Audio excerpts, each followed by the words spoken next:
What's up, Internet? It's another Wednesday. Got a Coffee with Den show coming up right about meow. Um, Today, I picked, you know how we do it. We pick a topic and sometimes we get along to talking about it.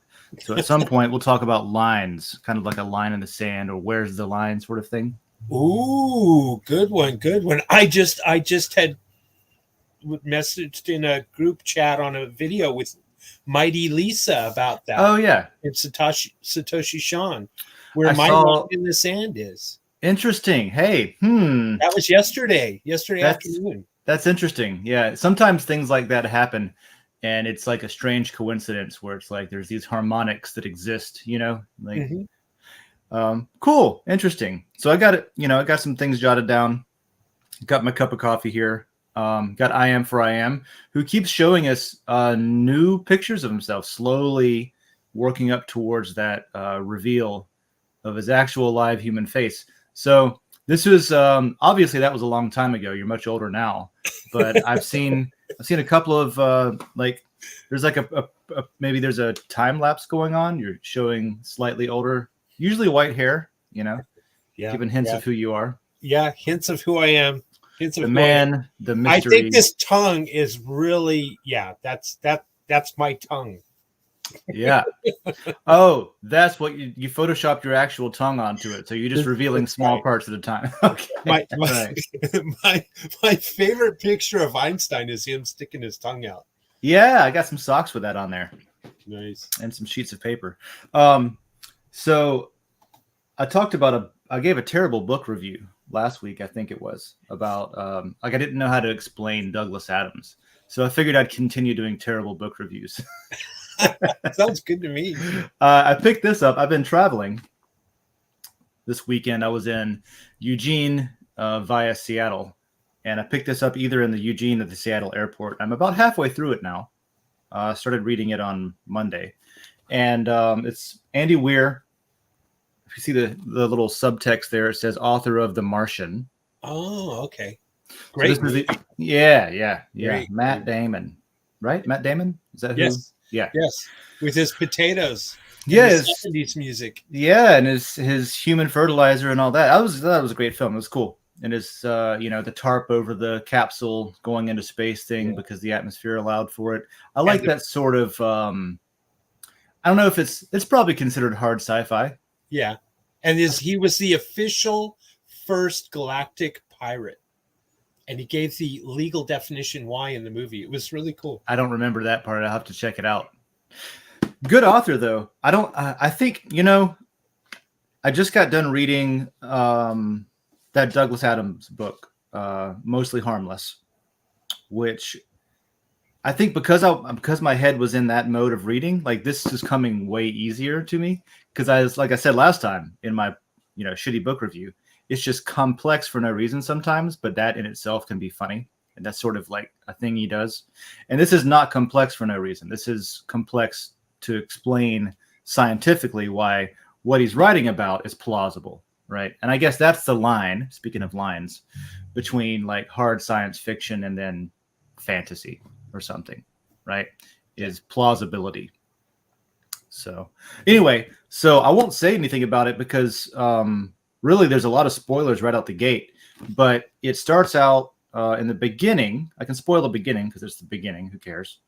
The most unrealistic part of it to me is that all the world governments have gotten together to work on a common project to save humanity for the good of the human race, right? And they're all pooling their resources, and China and the U.S. are working together along with Russia and everybody else. And I'm like, well, that's not really plausible. I don't know if it's a sci-fi anymore. But no, in all seriousness, I'm about halfway through it. It's given me a couple of surprises already. I recommend it so far. Nice. I think it's good. Yeah, I think it's a good book. And I guess so. Andy's a guy's name, right? Yeah. So he must like to write about this sort of like soul survival, soul survivor in space thing, because it does have that theme. So if you liked The Martian, the whole stranded on the planet Mars and there's nobody around to help but yourself, that's similar here. Nice. Except they go to Tal Ceti is the star they go to. So anyway, that's a big that's my difference. shitty book review. That's a big difference. That's a City big- versus Mars. I mean, Yeah, it's like 12 light years away. yeah, that's So I mean, it's- huge. Yeah, I mean, not on the galactic scale of things. No. Oh, but the line between sci-fi and fantasy. I guess in my mind, I always thought Star Wars was like a sci-fi thing, but then somebody was explaining it. I was watching a film, a film. I was watching a freaking, what was it? A YouTube video from a guy who discusses films, a film buff video, right? Okay. And he was saying it's not a sci-fi film at all. It's a fantasy film. It's pure fantasy. And it's got all the tropes of fantasy. It's got the princess that needs saving. It's got the hero. It's got the, and I was like, fucking A, you're right. It's a fantasy. Yeah. And nothing's like, lasers and shielding and pew pew and, all that. That's totally fantasy stuff. Swords and knights. And I'm like, all right. You can reevaluate that. But something like The Expanse, if you've seen The Expanse, which you should if you haven't, it's pretty hard sci-fi. They sort of reinvent what is sci-fi in that one from the ground up. Pretty realistic stuff. So there we go. Andy Weir wrote a book. I'm gonna read it, and you should watch The Expanse. And Star Wars is a fantasy film. Boom. Solve those problems. I want to look at some of the new layers. We got Bitcoin. We got Minecraft. We've got upcoming crypto projects. I want to look at some of the stuff people have posted onto Den. Cool. But first, I have this short list of things that I wrote up that had to do with lines. And these are basically questions that I don't really know the answer to. Some of them are awkward to think about, right? But it doesn't make them less real that these lines exist, whether they're political lines or personal boundaries or logical, lines in the sand sort of thing. So here's what I got today. I think, what did I do last week? Shit I was afraid of. I think like how your world was going to end or something. Yeah. Like I read the news that morning and I was like, everything's terrifying. I guess I'll write these down. So here's what I got today. Lines. When is it no longer Bitcoin? I like that one because I'm a Bitcoin fan, and there's a lot of like, I don't know, there's a lot of things that are Bitcoin. To me, they're Bitcoin, right? Maybe they're not like the Bitcoin that you like, but the original concept of Bitcoin, to me, like a lot of things are interchangeable with the term Bitcoin, to the point where Bitcoin and cryptocurrency are kind of synonyms, right? Yeah, that's where I was going. Yeah. So there's one. And then giving up on fighting the system. At what point do you just accept that we live in a dystopia and design your lifestyle accordingly to live in the system because that's the way the world is? Where's the line? I wrestled with that one so hard. And yeah, me too. That's why I wrote it down. This next one came from some friends of mine. I was at a party and they were joking about they called it the butt with one T, not a booty, but the butt. And the question is, when do you earn the butt? And they were talking about, for example, Michael Jackson is widely thought of to have done some inappropriate things with children. And you'll commonly hear people talk about Michael with like, yeah, but his music was fantastic, right? Yeah, but you know what I mean? It's like, yeah, he did some really fucked up shit and that's terrible. But his music in a vacuum, his music is fantastic, right? So like, where do you earn the butt? That's the question. You know what I mean? Because a lot of people just get their careers ruined. The Dixie Chicks got the whole career canceled over not wanting to go to war over false pretenses. You know what I mean? So like, where do you earn the butt? That kind of thing. My English teacher in high school said once you put that word "but" in the middle of a sentence, everything preceding the "but" has just been deleted. So cross that out. Just put your line, take that sentence and put a middle line through all those words in red ink. So once you insert the word "but," Everything prior to that, you're dismissing it. yes. Good point. Good point. The line between. Can I add one more thing to that? Yeah. And in in the Dale Carnegie classes, is it Dale Carnegie? I forget. Where they teach you public speaking. Gosh, this goes back 25 years for me. Managerial schools and stuff like that. Well, anyway, they encourage you to eliminate that word "but" in your vocabulary. Oh, really? Because that's what you're doing, is you're eliminating everything prior to it. So, like, why did you bother to say it in the first place if you're just going to say "but" yada yada yada? Right, and it's not used well. It's not a good debate word. I think it's not a good word that would encourage people to come to your side. I agree with your opinion, but you're wrong for this reason and this reason. Yeah, it's kind of that was a bad. Got you. Well, no, but in that example, you just cut their legs out from underneath them. It's not a bad example, because you've just said you could have rewritten that sentence to say, I agree with your opinion, except in these particular points here. There you go. You know, with the exception of these. Right. We agree on this, this, and this. I happen to think that this, and X, Y, and Z are more accurate. Yeah. So you don't use the word "but." Yeah.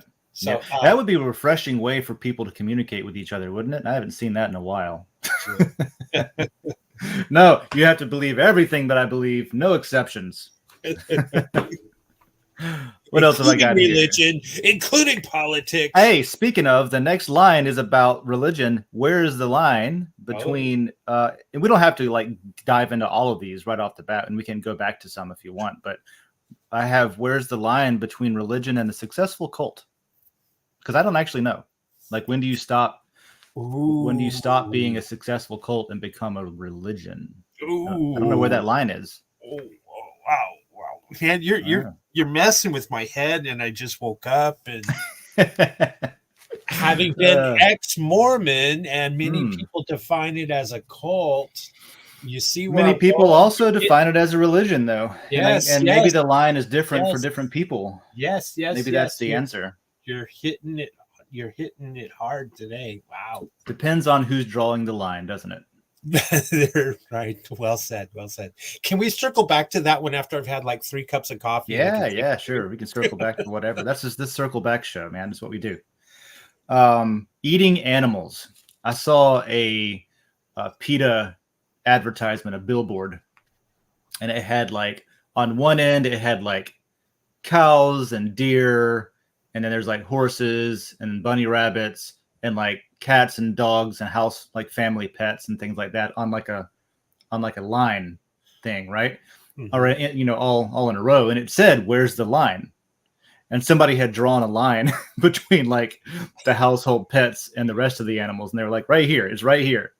Oh wow. And I thought that was interesting. It's like, where's the line?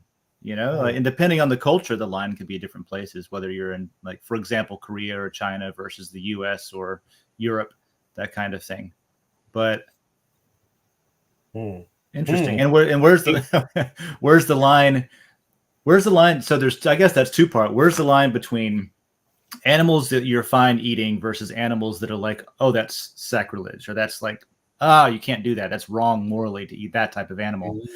And then there's the new kind of line that people are coming up against today, which is, what type of insects will you eat and what type of insects will you refuse to eat? Because a lot of people love shrimp, but they won't eat a cricket. That's and right. To me, it's like saltwater insects, kind of. Yes, I would agree with you on that. Well, real quick, my first comment to that is, I like rabbit, but it tastes like chicken. Yeah, I used to eat. I don't know if you know this about me, but I grew up in the woods. I've probably mentioned it a few times. Yes. But we used to hunt whatever we could hunt for dinner. We went fishing a lot, ate a lot of catfish. Also, hunting usually yielded squirrel more than anything else. A lot of squirrel. And so we ate squirrel on rice. And it's like, rabbit too. What does squirrel taste like? Kind of like rabbit, which Oh, kind okay. of tastes like dark meat chicken. You know, Oh, okay. it's a little It's still gamey. yeah, it's still got the gamey taste to it. Yeah. Yeah, that kind of thing. But yeah, we would eat all kinds of stuff, man. Just whatever was like my grandfather would make like turtle soup out of endangered species and shit. Like he didn't give a fuck. Mm. He'd go and get some gopher tortoise, Hey, because they let were me tell you, everywhere. turtle soup is good. My Never brother had showed it. it to me once before, and then ostrich is really good too. I've But had ostrich egg, like haven't had the egg. omelet, The meat. ostrich omelet. You know, Meat's they're really good. difficult to open. They got like a skin for a membrane. It seems like it's super like you can stab it and it doesn't separate. You got to cut it open basically Wow. after you crack the egg. Wow. So we've crossed the line, Dave. Yeah. Yep. A lot of So lines. anyway, the other thing I was going to mention, other than the rabbit, but it tastes like chicken, is oh shoot, now I forgot what I was going to say about this. Oh, the idea of eating crickets. I kind of stepped Oh into yeah. it one day. I was watching this live broadcast. It was kind of like a prepper channel, and Mm-hmm. and becoming more self-sufficient, you know, having your own, homestead, growing and eating what you raise. And I'm a kind of a, dot the i's, cross the t's, and I'm all about the numbers. I'm very analytical, and I chime in on the chat and I said, part of my prep idea, and I'm going to grow some this year, is I'm going to grow crickets, and I'm going to start seeing how easy it is to grow crickets, because from a protein source, it's extremely cheap, Yeah. extremely efficient, quick, easy Scientifically, to it makes do. sense. Yes, and oh my gosh, did I step into, like, I just Oh hit yeah. all the bees, the hornets came flying at me.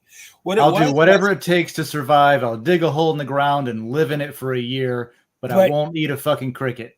exactly. You know why? Because it's turned into this hard right conservative thing of, Yeah. well, the WEF is going to they're going to force us down food, down to eat crickets, and I'm not going to eat bugs. And it's Okay, so also the starve. Western Sorry. view, also the Western viewpoint of, ooh, bugs. No, we're above that. We're above that. But Yeah. we've been eating bugs for millennia. Millennia. Yeah, lobster's great. Yeah, yes, I love lobster. Now, this is the thing that it is like, duh.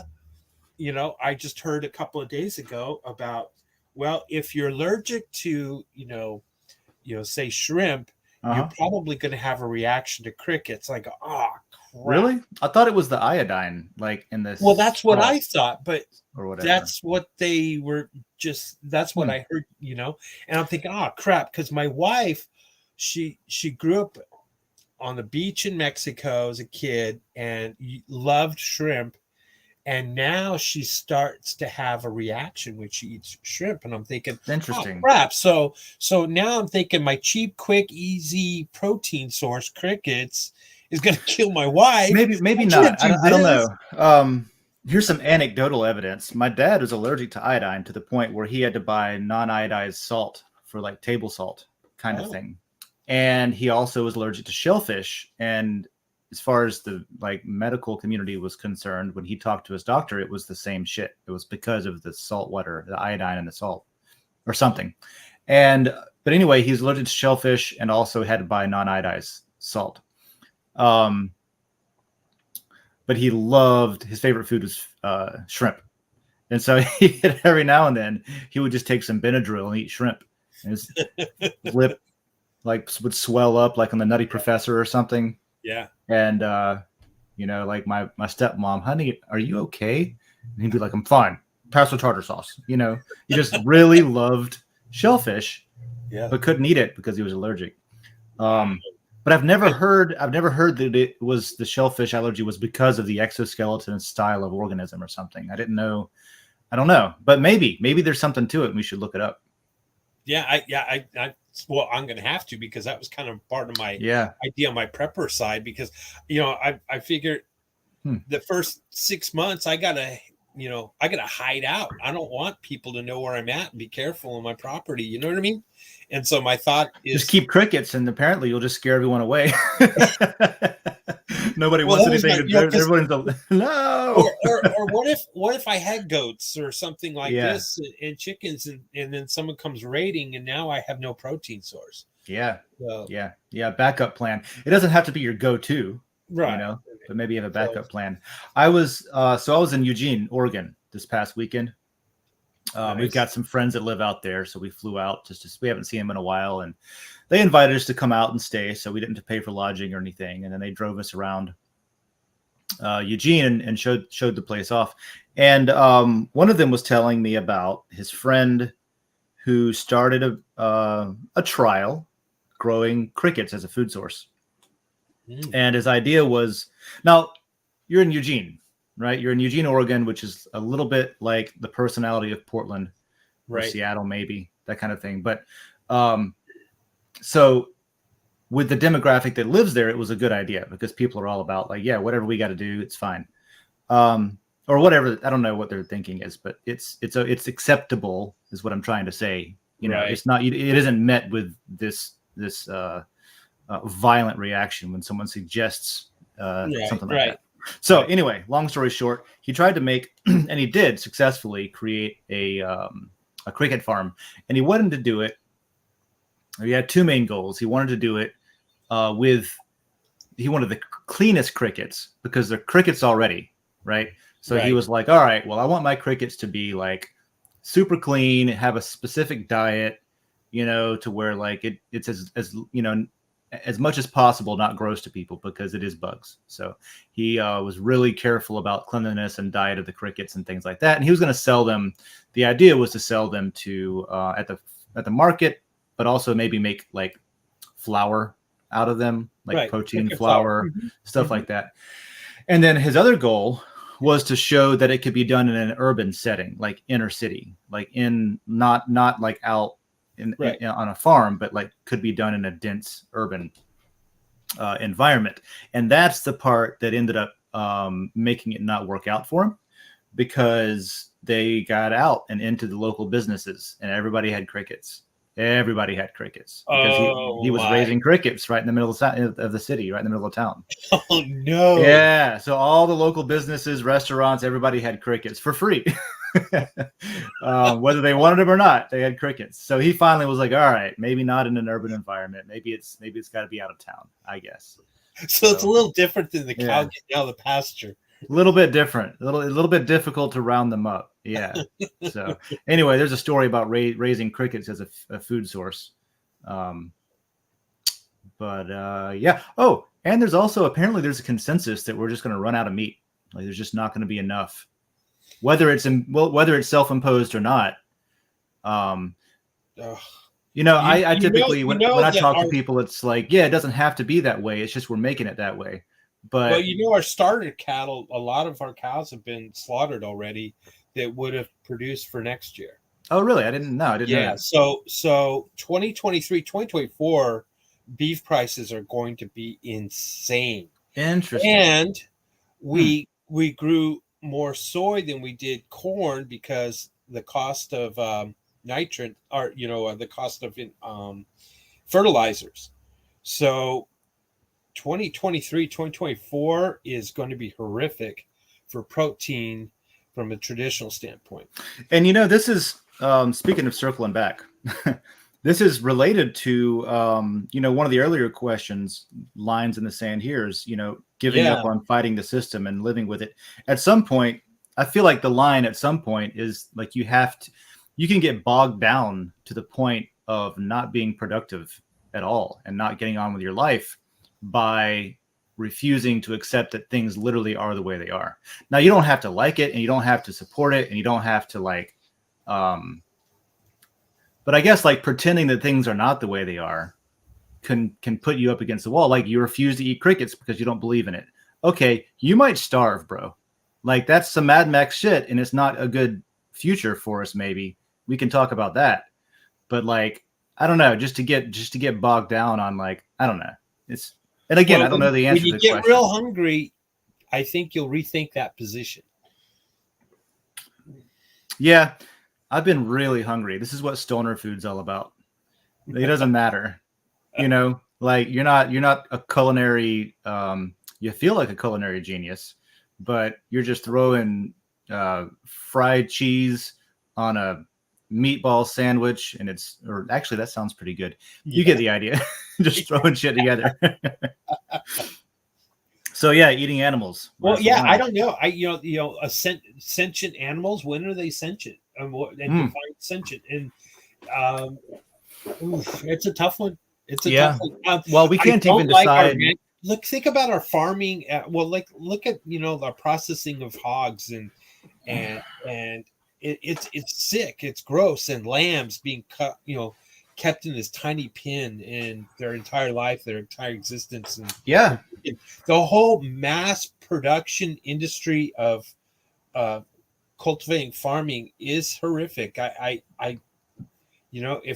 If we were, I thought about that a little. Excuse me. I thought about that a little bit when we were on our most recent overseas trip to Iceland, because there's just sheep everywhere.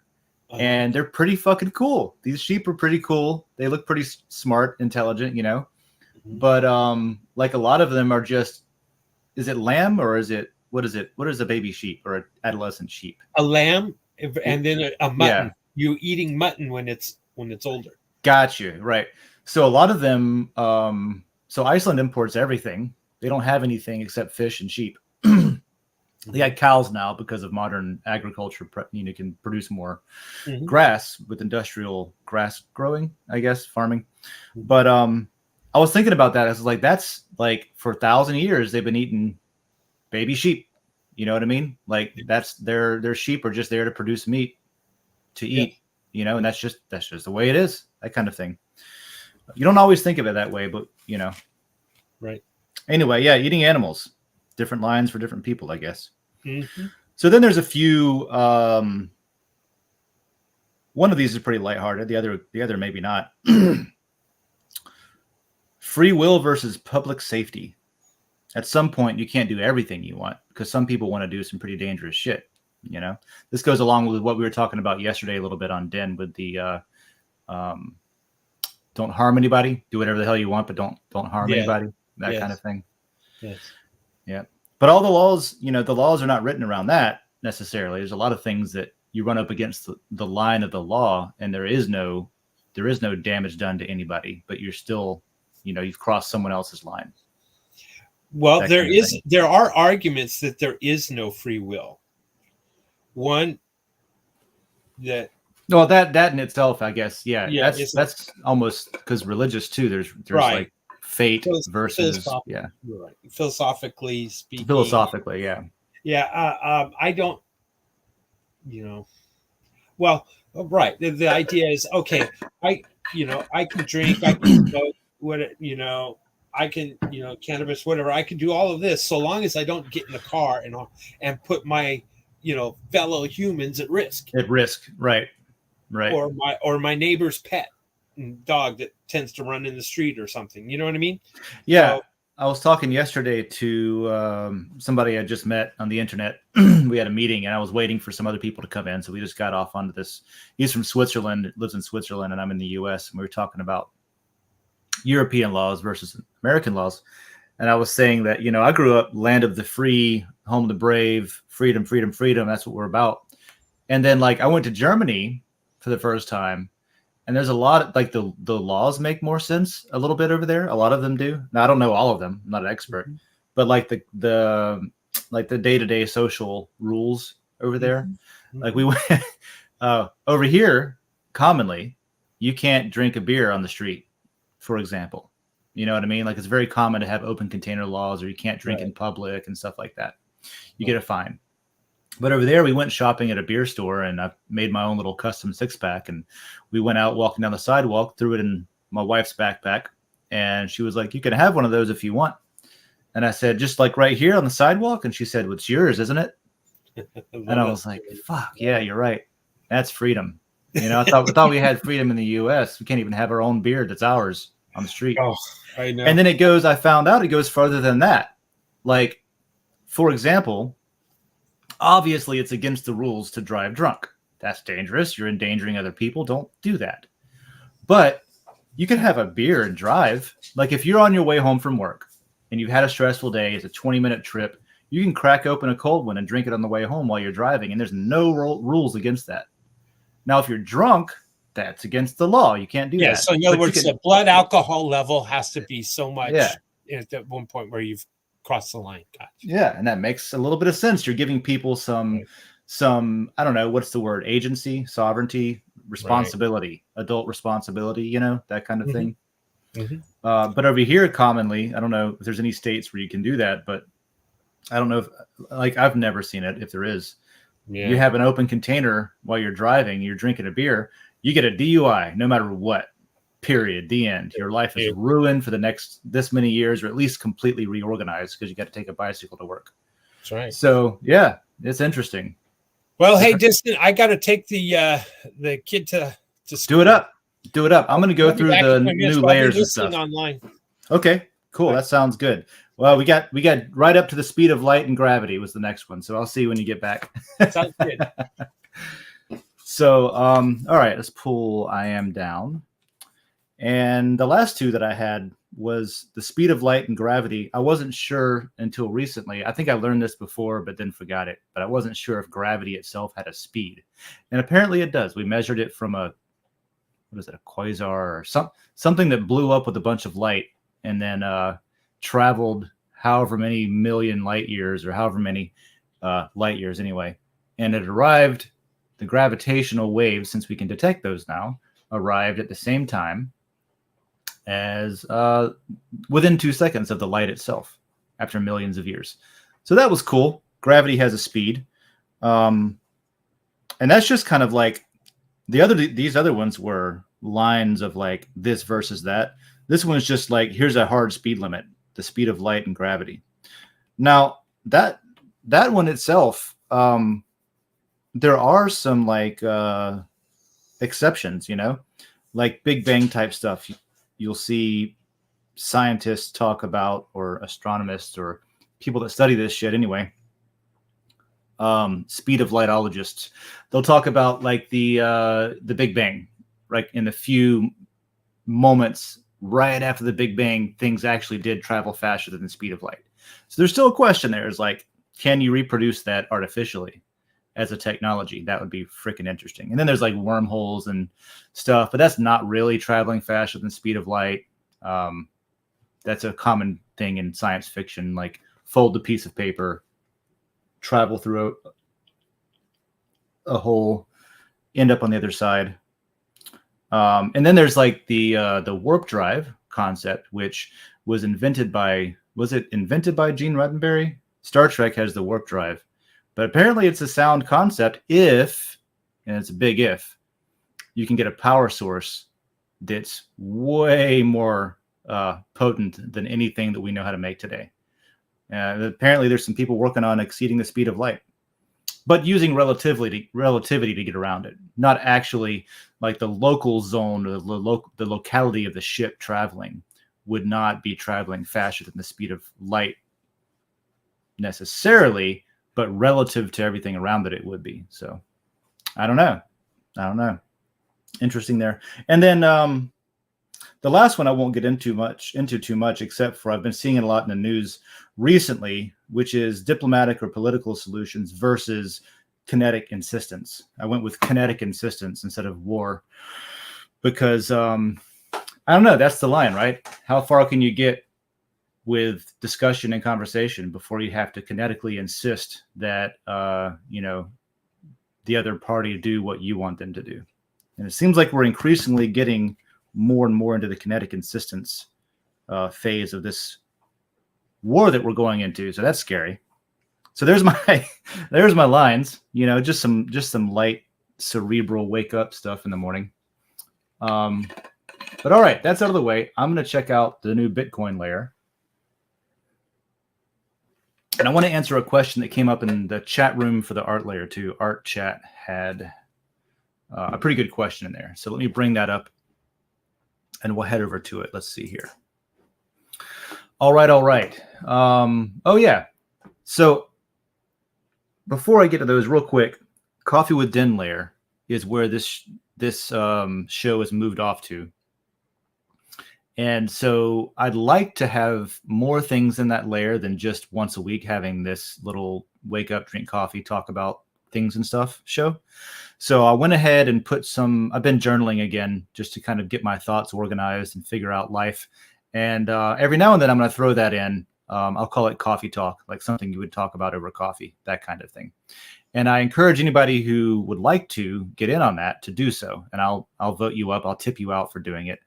That kind of thing. So if you have some interesting, thoughtful conversations that you think you'd like some input on or you want to discuss, and you don't know where else on Den to put it, maybe you don't know if it belongs in the politics layer or if it belongs in the random layer or whatever, or art or whatever you want to talk about that's interesting, that you think's interesting, throw it up in the Coffee with Den layer and we'll talk about it.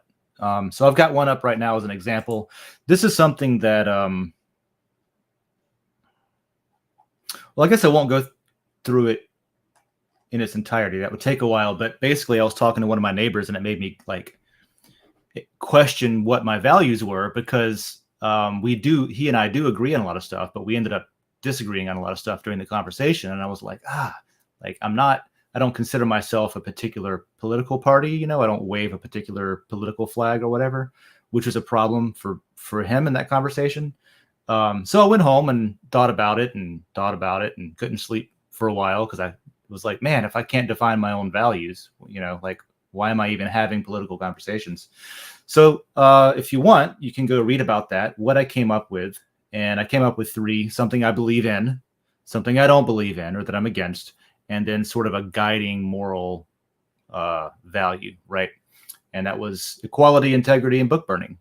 I don't like book burning. And well, that's that. So on to that question I talked about over in the art layer. So Cochranizer, I first met this denizen, I think, in the Linux layer, was asking some questions over in the Linux layer. And I've seen them popping around different chat rooms from there. If you don't know, there is a chat room for every single layer that exists on Den. So pop into there sometimes and see if anybody's chatting it up.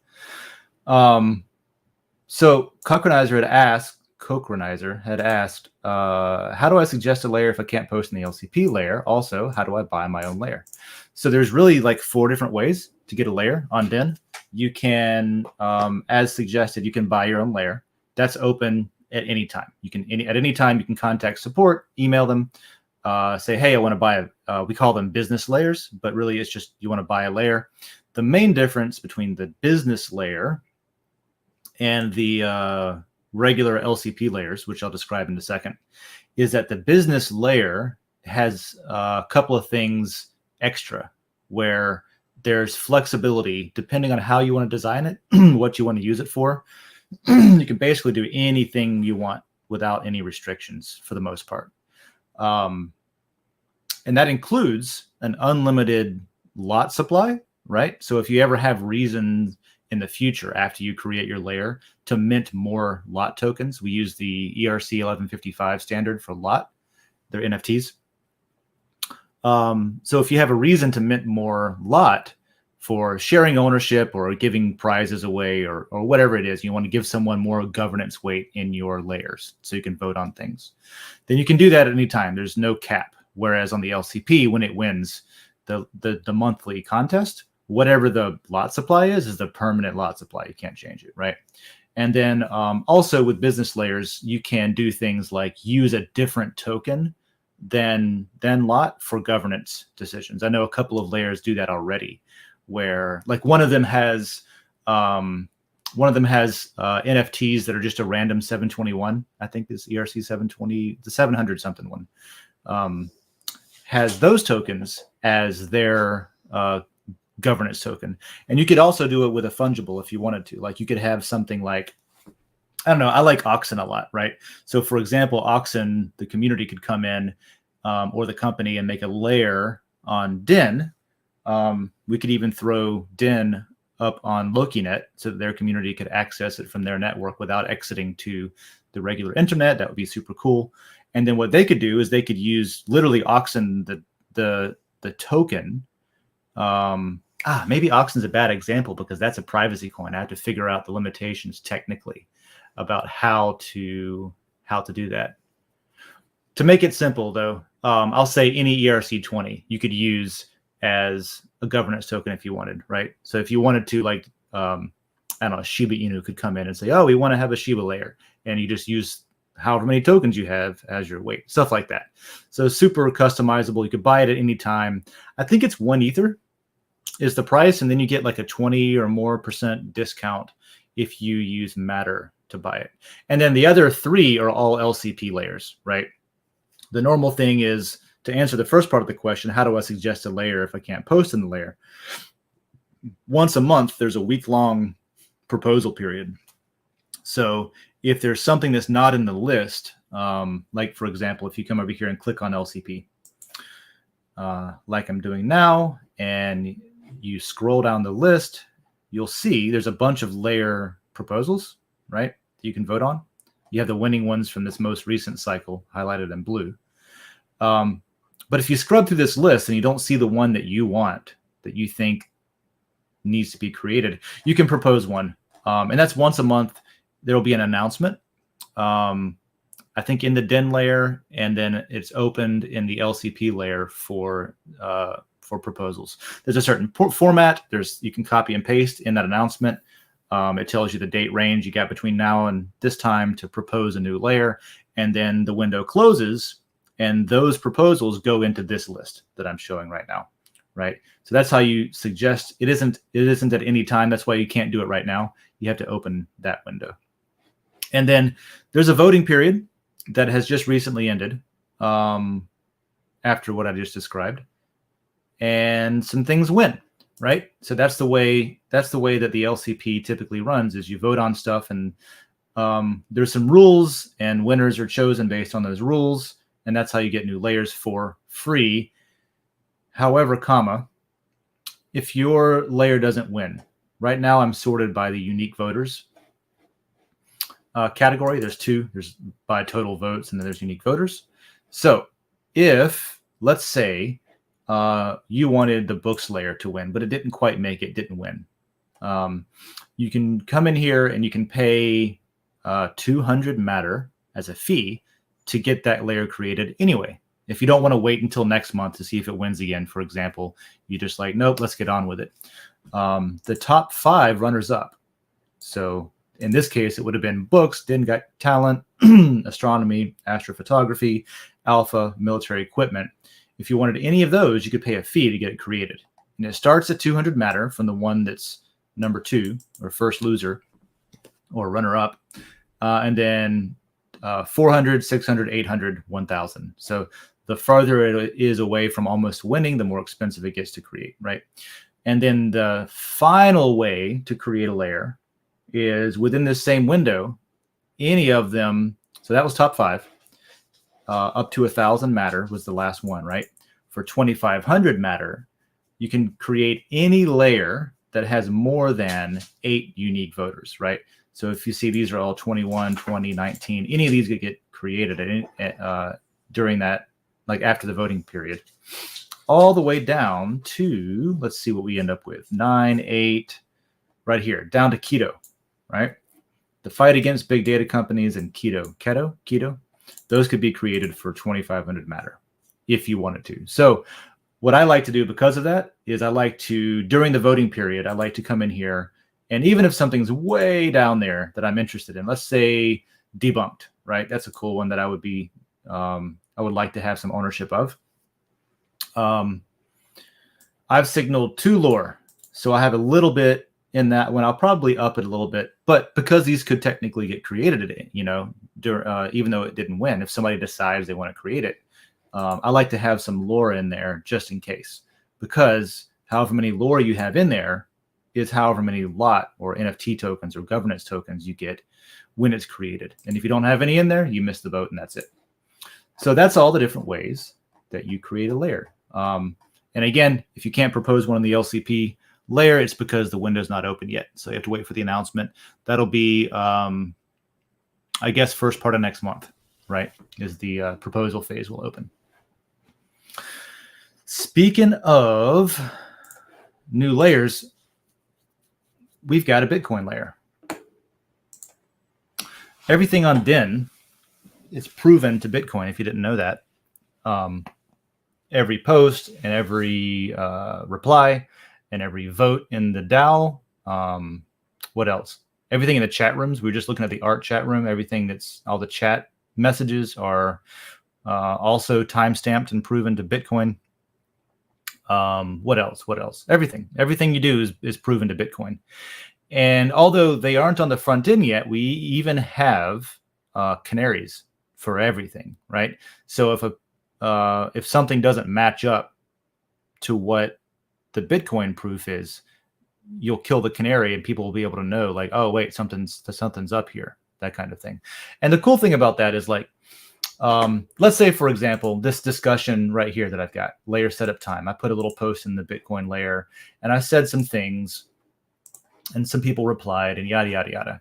If, for example, for whatever reason, there was something that was like, I don't know, I can't even think of an example that would apply to this post, but let's just say it's a post about something that some rogue employee wanted to go in and change what somebody said in the database or in the DEN's internal system to make it look like they said something inappropriate, to get them kicked out of Den or to get them banned or to get them maybe legally fined or something like that, depending on what country you're in.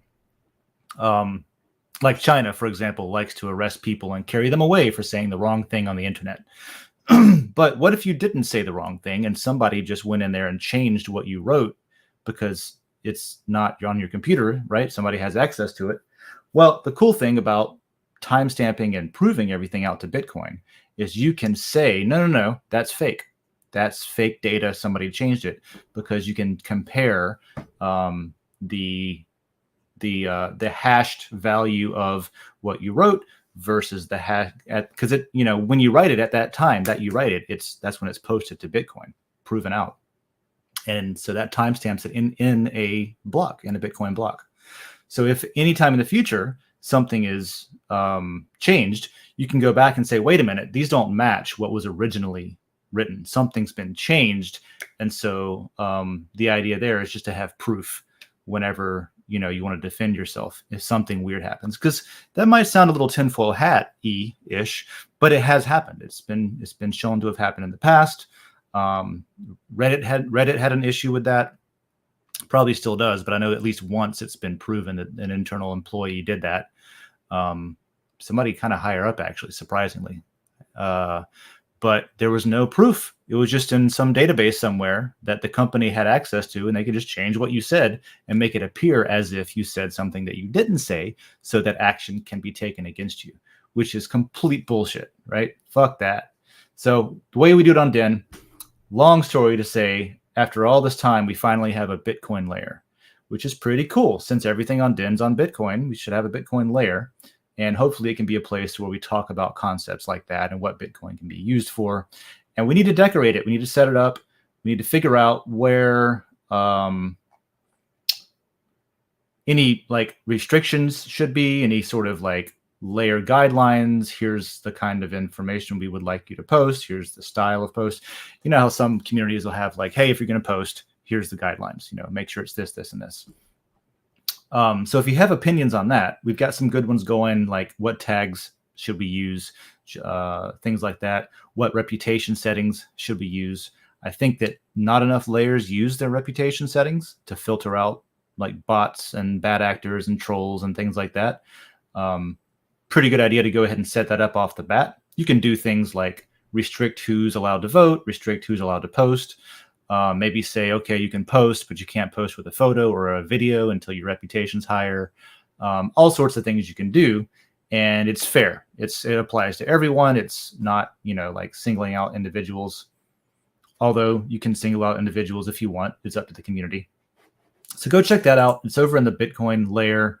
I did kind of jump the gun and propose a banner before I even asked anybody what they wanted, just because I was excited about it.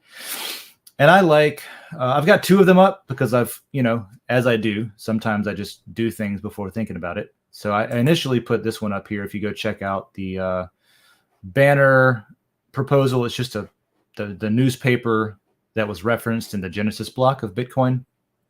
And I didn't really like how that was formatted and lined up. So I actually voted against it myself. And then I went back and added another one that was basically the same thing, except on the left-hand side, it has the, what would you call that? It's the actual, the data in the Genesis block that has the headline in it next to the newspaper. And I thought it lined up a little bit better, especially since the avatar is going to go sort of right over top of the bottom left. Anyway, go vote for whatever you want and propose a better one if you want as well. That's just a starting point. They can change at any time. So yeah, Bitcoin. We also got, there's a Minecraft layer. If we go back real quick to what I was just looking at, the LCP. There's a Minecraft layer that got created, which I used to play a lot of Minecraft. I used to have a server that I ran where we were recreating the town we lived in. Like, not to scale or anything, but like logically, like, okay, here's the theater and here's this and here's that. And we even kind of like, designed the inside of the theater of like how it really looked. It was a classic old theater kind of thing. So Minecraft is the other one. Where is it? Minecraft here. Boom. That one had 21 unique voters. How many did Bitcoin have? Bitcoin had 24. And then the top one was 59 unique voters wanted upcoming crypto projects. That one, I wonder, let's see.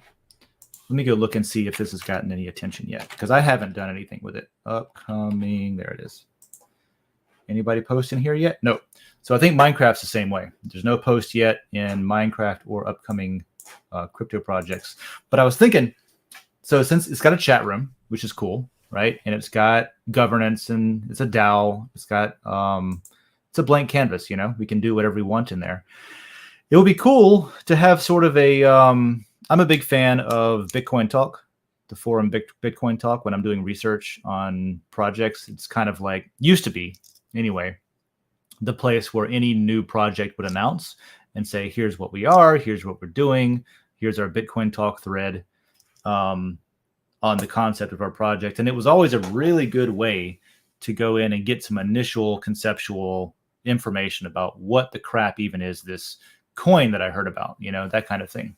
So I think this would be a good layer for that, especially since Bitcoin Talk is less active and less used anymore. There's a lot of historical stuff on there that's great, but it's not necessarily the first place people go anymore.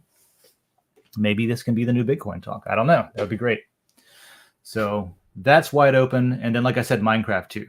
If you're into Minecraft, maybe I'll get back into it. I don't know. Maybe the Minecraft layer could run a Minecraft server, a Den Minecraft server. I would be even, well, you know what? I would host that personally. If somebody else managed it, because I don't really feel like it, because I don't play anymore, but I would volunteer hosting for that. So if anybody wants to spin up a Minecraft server and they want to manage it, I could figure out hosting for that to make it work. So there we go. There's our new layers. And all right, what else is in here? NASA's spinning up a team to check out UFOs. I posted that this morning. Let's see if anybody's voted on it yet. Nope. Right before the show, I was reading about this and threw it up in the science and space tech layer. It looks like they're going to get like, I forget how many people. But to me, it seems like it took them a long time to do that, because as I put in the post here, 2017 is when we saw these videos from U.S. Navy pilots, these credible videos that were like the Tic Tac shaped. I think New York Times ran that story. And was like, hey, we got UFOs here they are, guys. Like, hey, it's happening, that kind of thing. And nobody seemed to care. The UFO community cared, of course. It was big stuff. But everybody was like, oh, yeah, whatever. And then 3 years later in 2020, the Pentagon was like, actually, those are real. And here's our copy. And the Pentagon turned over their copy of it. And still, it was like relatively quiet You know, I'm looking around. I'm like, oh man, this is it. The Pentagon's admitting that there's UFOs. They don't know what they are, and they're not probably from China, and they're not probably from Russia. So like, I don't know, right? Are they Atlanteans? Are they space aliens? And to me, it was like this huge deal. Like, wow, it's like the government admitted it. They're real. Nobody. I mean, some people, but typically, no, not much about it. And then finally this year, the end of this year, 5 years later, NASA's like, maybe we should check that out. So we'll see what they come up with. They're only going to look at the unclassified stuff, which is fine. There's plenty of that out there. Like, I know Ukraine has some really interesting data from two of their, I guess they're observatories. I don't know, two different facilities anyway that are far away from each other that both have observed the same objects, the same things from different angles, so that you can rule out like, oh, there's dust on the lens, or it's just something locally. And they've done some interesting analysis on I guess like the speed, how fast they're going, and how far up off the ground they are. And so there's really interesting data that is not classified that's out there that NASA could use. So we'll see. It'll probably end up being a nothing burger. It always is. It's like, hey, yeah, we looked into it. We still don't know. What can I say? Here's the paper, the end. So that's what I expect, but it should be at least interesting to read. So there's that. But enough about me. Let's talk about Satoshi. I've seen this denizen quite a few times, posting usually in the cryptocurrency layer, and usually about games, about like blockchain games, earning, like play to earn type stuff, which is cool. I like to see what people are trying out. I don't always have time to play games anymore. So just want to say thanks, dude, for showing us this stuff. Maybe throw it over in the gaming layer if you want to cross post it over there. But yeah, I'm going to go ahead and vote that up considerably because I think it's good content. I think it's relevant. It is original. It is Web3 stuff usually that's happening. I don't know if it's news because I haven't watched it. Let's see. Request, speed of light. I just won't vote on the news tag. So go check that out. And then, this is one of those. We'll come back around to lines for the rest of this because I'm going to go ahead and like close out the show in about 5 minutes or so, probably. But there was a post by Jared over in the memes layer between, and I don't really know who people are a lot of times, especially in states that I'm not in. I can't vote in Pennsylvania. I don't know. But apparently what I've read was that there is somebody who had a brain injury or a stroke or something that affected brain function running against Dr. Oz. And I don't know if Dr. Oz is a doctor by study or a doctor by like honorary, like Dr. Phil kind of thing or what. But there's the two people that are running. And apparently one of them has trouble communicating at the very least. And there's the question of like, where's the line, right? On one hand, you want to be accommodating and understanding and polite to people who have disabilities. And this is kind of like, I don't know what my opinion is even right now because I haven't looked into, I think Fetterman's the person's name. I haven't looked into that or watched the debate myself. So I have no opinion at this time, but the debate seems to be around, where do you disqualify somebody from holding a public office? At some point, should there be a line where you just can't do that job? And I'm sorry, but you can't. Like, I don't know if there was, I don't know, because there was the cross country or the runner, right? The guy that got in trouble for like the death of his girlfriend and stuff that had no legs, but he was also an Olympic runner. He could still do that job, but that job wasn't like leading people with your brain. This is a job that's leading people with your brain. So should that disqualify a person from running if they have impaired brain function?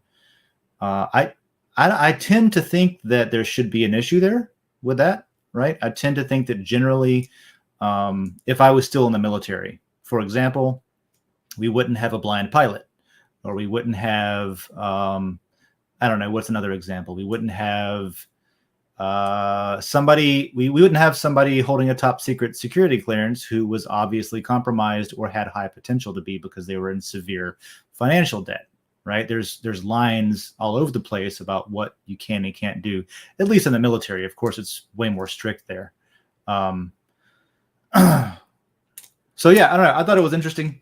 So thanks for posting that, Jared. I haven't voted. I'm going to upvote that. I'll give it some extra energy too, because it's worth having a conversation about it. And it is.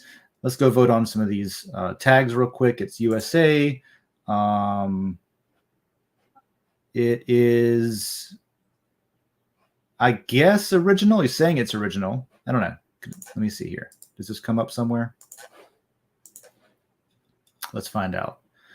6 results from Dragon Chain, from Den. I don't see it anywhere else. Looks like that might be, that's not a surefire thing that I just did, but it looks like that might be original. Yeah. So I'll vote on that. Yep. Looks like it could be original, and it is definitely a spicy topic, for sure. So chime in if you want. Let me know where the line should be on that, because I don't know. That's the question of the day. Where's the line? All right. What else we got? October LCP is over. Layers are created. They are not on Ethereum yet. They will be today. That has to happen still.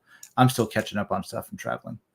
And go check out, I don't know, this coffee talk thing that I put over in the Coffee with Den layer. I thought it was an interesting, I don't know if it's a thought experiment, more of a rationale of why I am the way that I am, if that kind of thing interests you. So let's see here. Let's hit the comments real quick. I've got some input from I Am Who I Am, who's on the road right now. He is a medical doctor. Good to know. All right. So Dr. Oz is a medical doctor. Answer that. Awesome. Firefighter in a wheelchair. Can they perform the duties required to fight fires and save lives?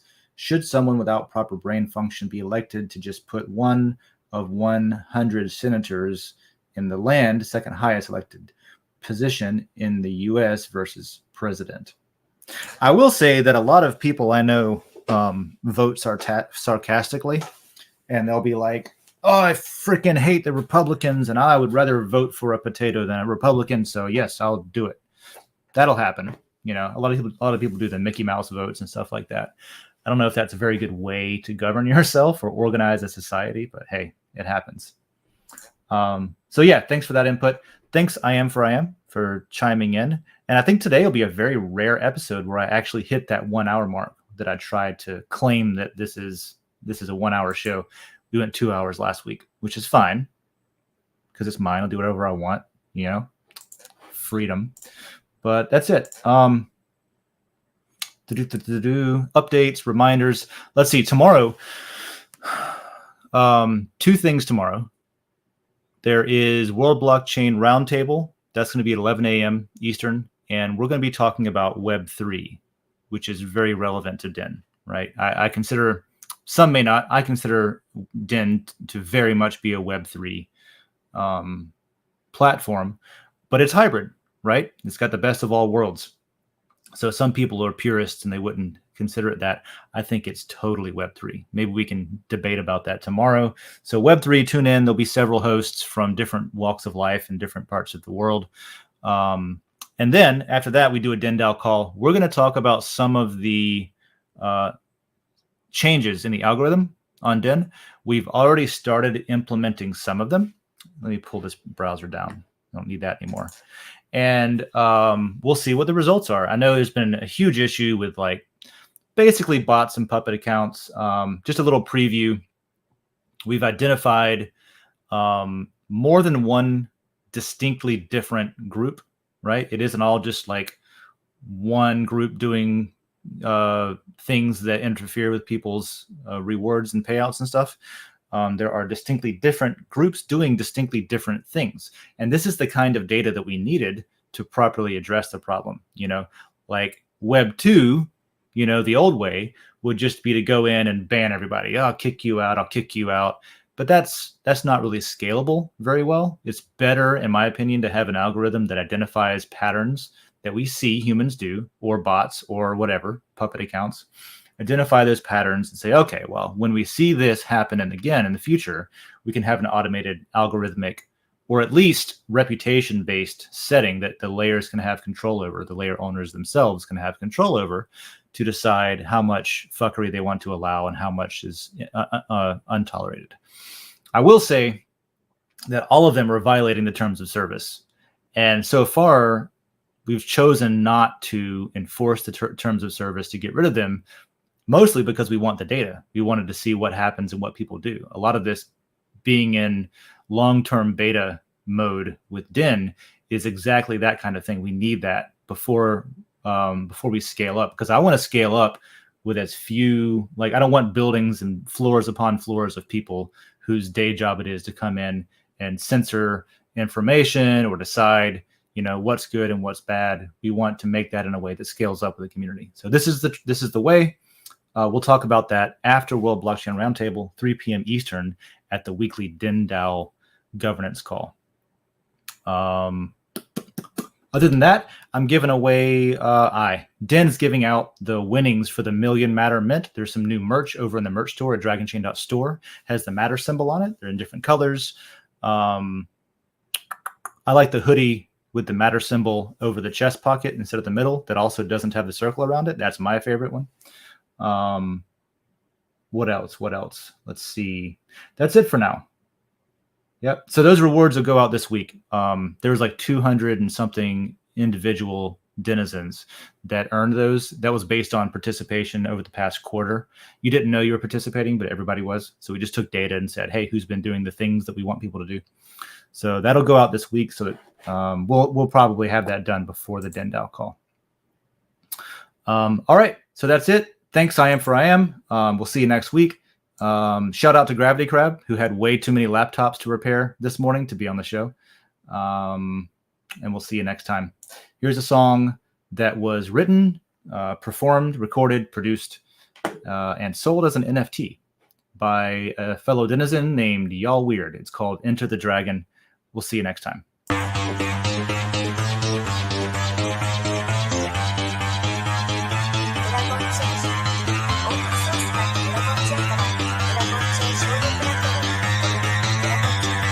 Because that goal will serve to organize and measure the best. Adaptable, all capital, label radical yet rational. Adaptable approach is palpable if this animal is fallible. But that conclusion is laughable, so with for all detachable from the mandible, you see it now.